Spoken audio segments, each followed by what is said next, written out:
I want to thank the organizers for giving me the opportunity to speak here. And I'm working in the group of Professor Schön here in Siegen. Oops, on a mouse. There it is. So, and there I'm basically responsible for making a bridge between biology and surface science, and to some degree to make a bridge between AFM and some optical microscopical techniques. And therefore I thought, well, for this conference it would make sense to go to an example with nanobubbles. And that is what I want to talk about here. So we have a combination with atomic force microscopy and a confocal microscope. And in this case, we use a special technique called fluorescence lifetime imaging.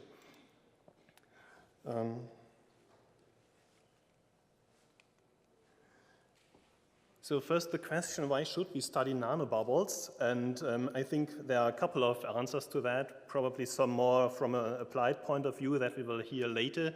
For me, one of the answers is simply because they exist, because they should not. When we think about their dimensions, they should not exist for that long time at least. The point is theory predicts that these nanobubbles should have a quite large internal pressure. And that means they should disappear within microseconds or milliseconds. And therefore, you all know how long it takes to take an AFM image, and we can use an AFM to image nanobubbles, so there is some puzzle to be solved. And these nanobubbles have a lifetime of hours, so there is certainly a need to find answers to that question. And a couple of people have thought about that and came up with some hypotheses about the stability of nanobubbles. So first of all, we assume they are containing gases, of course, but then the question is what happens with these gases inside and the gases outside in the solution. There is some exchange probably, but the gas might come back inside of the bubble.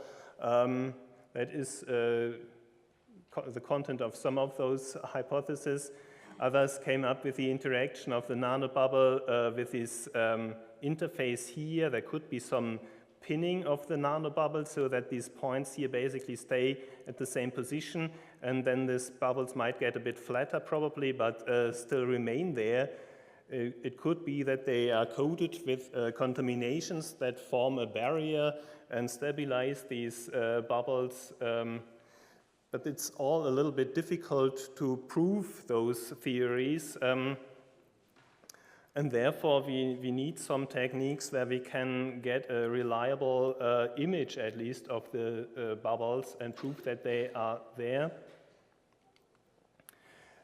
When we think about how we can generate an image of these nanobubbles, normally we use AFM for that purpose. And there are two questions that arise, basically, depending on this technique. The first one is, we say nanobubbles are nanoscopic and gaseous domains. So are they nanoscopic? Yes, but what are their dimensions? So the height, the radius of curvature, that is basically the main argument why they might be very short-lived. Do we know the right dimensions of those nanobubbles? And the other thing is there really gas inside? We assume, of course, and in most cases that is quite likely, but we will see later that there are some examples where some of the results are based on structures that are probably not gas-filled.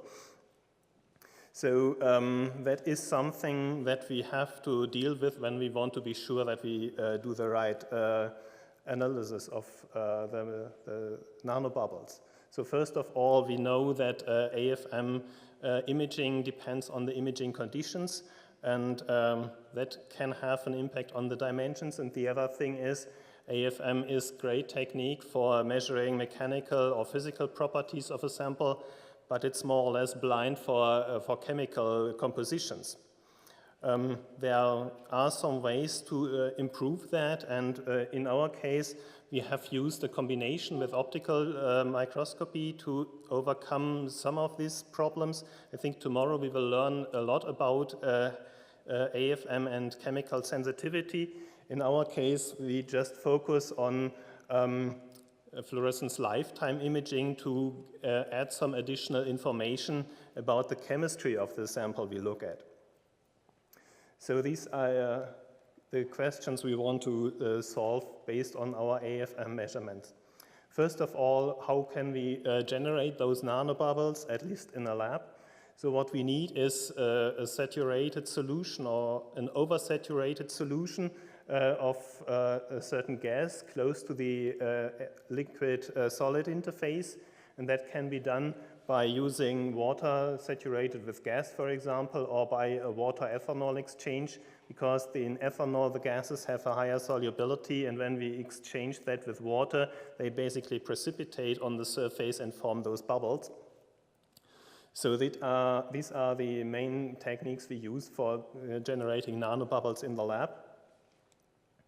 And when we study those in AFM images on the surface, we see here a set of nanobubbles on HOPG, and they have numbers here. We studied those nanobubbles here, and then we studied how do these imaging conditions influence the size and dimensions of those bubbles.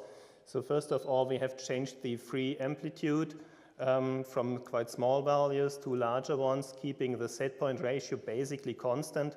And we got images like these here, so the size of the bubbles depends strongly on the amplitude value. And that is shown here for all these 8 bubbles. So there is basically a linear relationship between the height of the bubble and the amplitude. And when we extrapolate this to zero amplitude, we should get closer to the real shape of the bubbles. The other thing is we did not only change this amplitude, but also the set point ratio. And when we make the set point ratio smaller, we apply a higher force on the nanobubbles that makes them appear smaller as well. So the same thing happens here. We should extrapolate that to 100% set point ratio and get closer to the reality. So that is basically depending on the tapping mode imaging. We have used some other imaging modes as well, so not contact mode, which does not work that well, but force volume image measurements or peak force measurements, and we get also results where the dimensions we get of the nanobubbles depend on the settings. So we have to keep in mind when we want to get reliable images of nanobubbles that we have the right imaging conditions as soft as possible. And now we come to one of those problems that have been encountered a couple of years ago. To prove that those structures are really gaseous, the researchers here used degassed water, flushed this through the liquid cell and expected that the bubbles disappear, which did not happen. And that was going on over a couple of hours, so they got even more. In this case, they had used a chamber with low pressure, so even here the nanobubble-like structures did not disappear. And most likely explanation is that these needles and tubings and plastic syringes that have been used in these systems to change the liquid, they have some lubricants, probably or most likely based on PDMS and some other chemicals that are quite useful when you use them in medical applications, but that are a disaster for using them in surface science, because these contaminations that are useful as a lubricant will contaminate the surface. And then we have structures that look basically like nanobubbles, but are droplets. So to overcome this, we can go to optical imaging techniques and hope that we get some more information here. what has been done here is using a rhodamine dye to label those nanobubbles on the surface. That is a turf microscope, so it's a total internal reflection where you can image only structures that are very, very close to the interface here, and then you can get nice contrast and see these features here stained by this dye. But the point is, this is not necessarily a proof that it's gas-filled, especially when you think, okay, this thing has been made of PDMS. Okay, it was before the other report, but it's probably not a good idea to use this material at all in such measurements. So it could be that these here are nanodroplets as well. Another technique is useful to figure out what kind of material do we have there. This is ATR, FTIR spectroscopy, and they could clearly see, okay, this is CO2 in water, which gives a quite significant different peak from gaseous CO2. You have this fine structure here, and on the surface they got a similar pattern as we have here for gaseous CO2. So that is quite likely that we have gaseous CO2 on the surface of this ATR, FTIR chip. The problem is there is no clear evidence that this is a film or a nanobubble.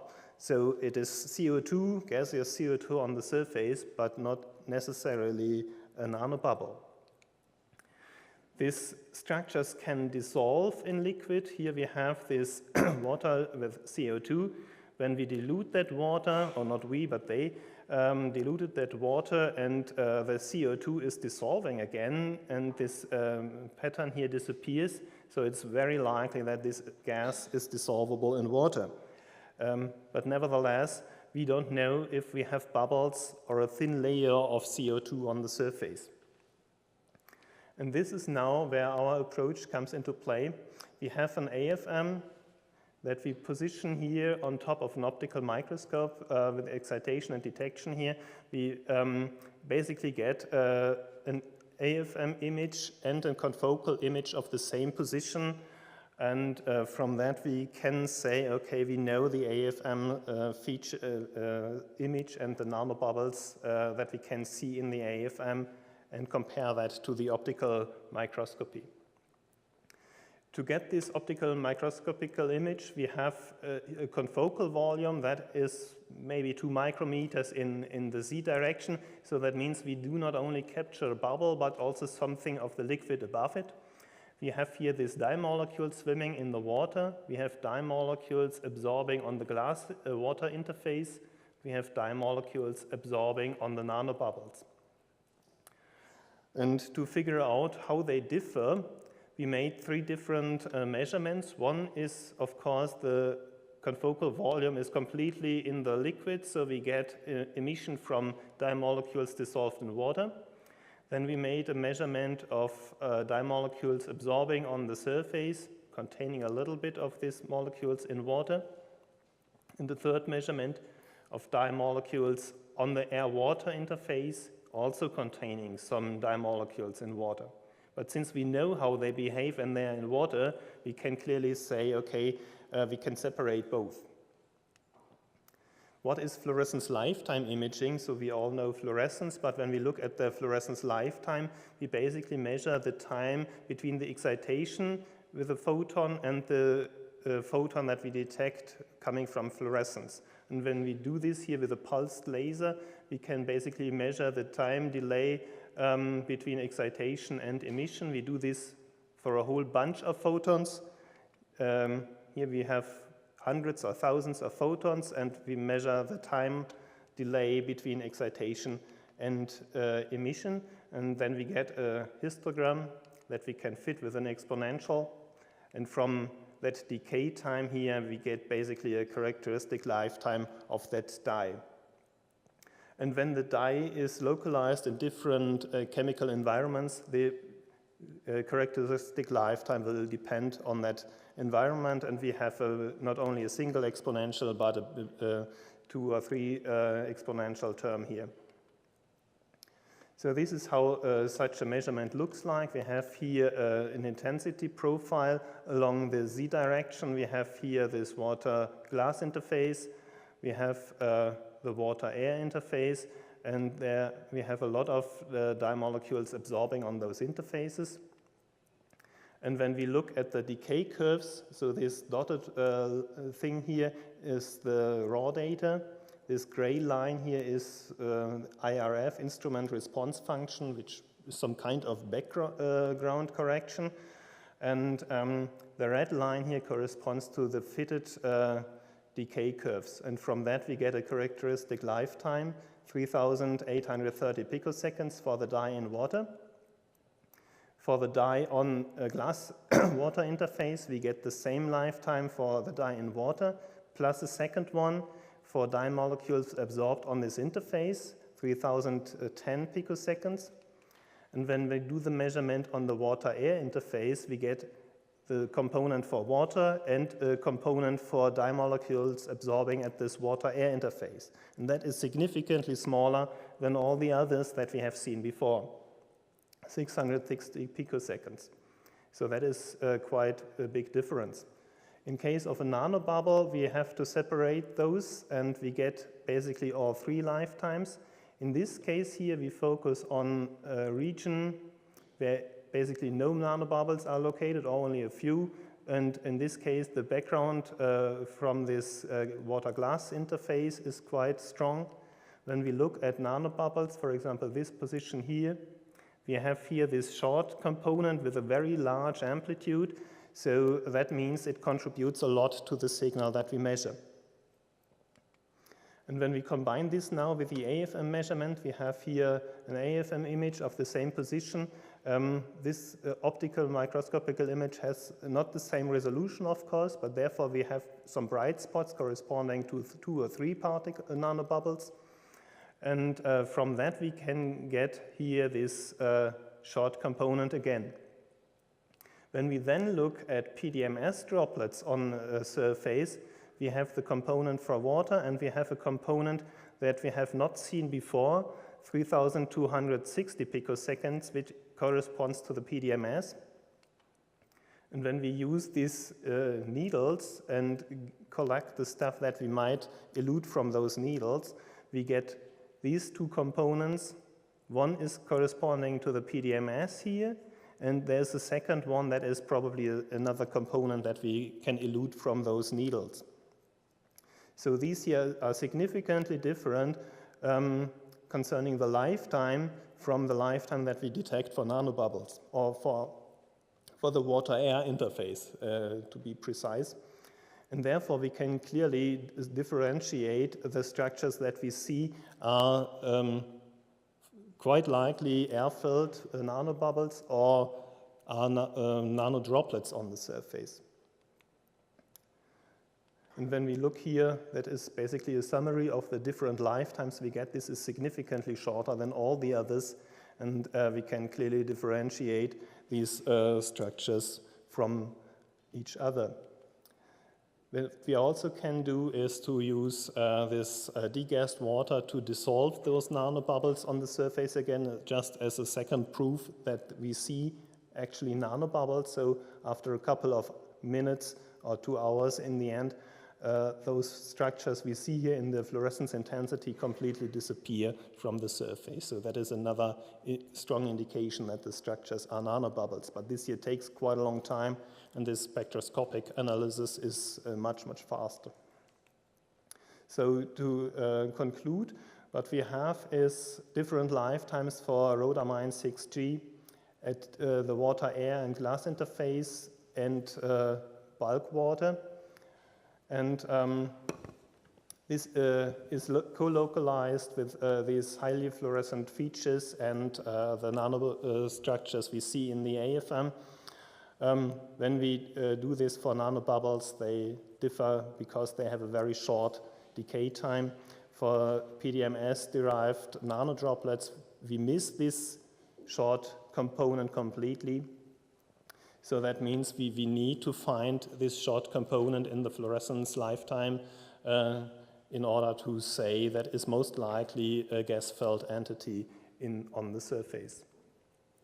So I want to thank some of the people in this group who contributed to this work. That is Nicole Hein and Sergei Drushinin.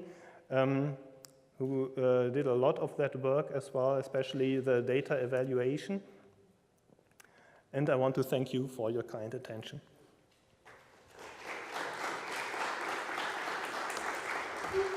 So, thank you for taking all the 20 minutes for the talk. So we are a little bit limited in question and answers, but nevertheless, I ask for questions. Please.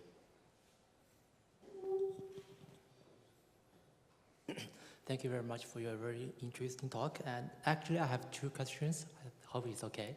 So the first one is, you are using the tapping mode AFM, right? And Yes. amplitude is around 220 nanometers. But the nanobubble have a height of around 20 nanometers as well. So I was wondering, does the vibration of the cantilever will introduce some kind of liquid movement that change the shape of the nanobubbles? That might be. We have used other techniques as well. So that is, we have used peak force imaging as well, or force volume measurements where you do force curves in a two-dimensional array, and they all can image those nanobubbles. So they sometimes look a bit different and they behave a bit different depending which kind of imaging technique you apply. So it is probably a good idea to test a few. They deform even differently in this force volume measurements and in tapping mode imaging. So the reaction of the bubble depends on the imaging mode, but this is the best we can do. The tapping mode amplitude is not that big in most cases to ensure that you get as close as possible to the real shape. Okay, thank you. And the second question is that back to the point, the idea you pointed out in the very beginning. So do you have any comments about the gas molecule exchange inside and outside of the bubble? Mm-hmm. Sorry, I did not really so get the bubbles, so the gas molecules can cross the boundary of the nanobubble and go to the from the nanobubble to the solution, and go from solution to the bubble. Do you have any comments about that? Okay, that they go from the bubble to solution is quite obvious, because when you use degassed water, the bubbles will disappear. So this direction is clear. Going back is an option to explain these long lifetimes. When you see these close-packed nanobubbles on a surface, that they have neighbors next to each other, they might influence each other, so that the gas coming from one leads to a quite high gas concentration close to the interface, maybe higher than in the bulk, and that might lead to the effect that the gas molecule could enter a bubble again. So that is one of these hypotheses, that they influence each other. Okay, thank you. Okay, so from... Okay, so I give you another question. It's a short question. So, I mean, a lot of people are talking about plastic microparticles. Is that also something that you observe in these experiments, just for curiosity, depending on which water you're using? We use millicube water, so I think these filters should remove most of those particles, so we have never seen one. The point is, this clean water that you have in a lab, when you measure conductivity, you measure ions in the water, you do not necessarily know about organic molecules. And that is probably a bigger problem for these measurements here, that you have still some dissolved molecules in the water. So that is microparticles or nanoparticles we have never seen there, but they would not. So there's a 200 nanometer filter in these machines, and yeah, particles we have never found. Okay, so thank you again to the speaker.